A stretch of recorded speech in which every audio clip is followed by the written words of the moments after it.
3 წლის წინ სალომეს და ლუკას დედა სიმსივნით გარდაიცვალა. ოპლები მძიმედ დაავადებულ მამასთან ერთად ზღვის სახლში უკიდურეს სიღატაკეში ცხოვრობენ. მადლობა ჩერნოვეცკის ფონდს და იმ ადამიანებს, ვინც $10 მაინც გაიმეტა და დაგვეხმარა. ალას დიდი მადლობა. ყოველთვის ჭამთელები და გახარებულები იყვნენ. დედას უკაეგო ეს ამბავი დალოცავდა იმ ადამიანებს. დღეს ხედავს დედიკო რაც მოხდა. სიყვარულს და ბედნიერებას ვგრძნობთ.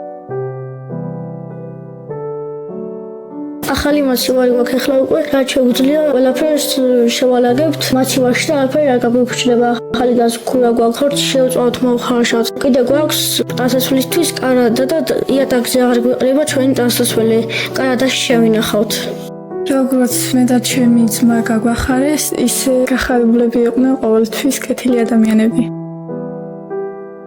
გენერატორში ძალიან ციოდა და ცოტა წელს ვტკენდა ხოლმე. ეხლა კი კაია ეს ახალი საწოლი. მადლობა დიდი.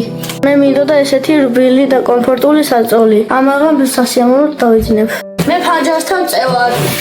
კაი, მე მაშინ შუაში დავწვევდი. გუშინ უყურებდი საქართველოს თამაშს მამიკოს ტელეფონში და ეხლა შემიძლია რომ ტელევიზორში ვუყურო დიდ ეკრანზე და კარგ ფერებში.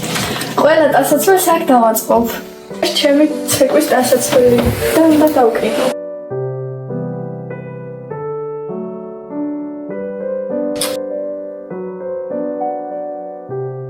ეს გადაეცემა სალომეს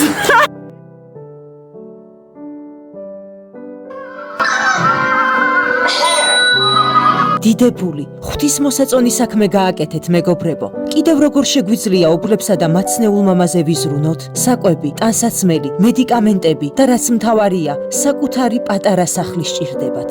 გადარიცხეთ ნებისმიერი თანხა ჩერნოვეცკის ფონდის ოფიციალური საიტის მეშვეობით.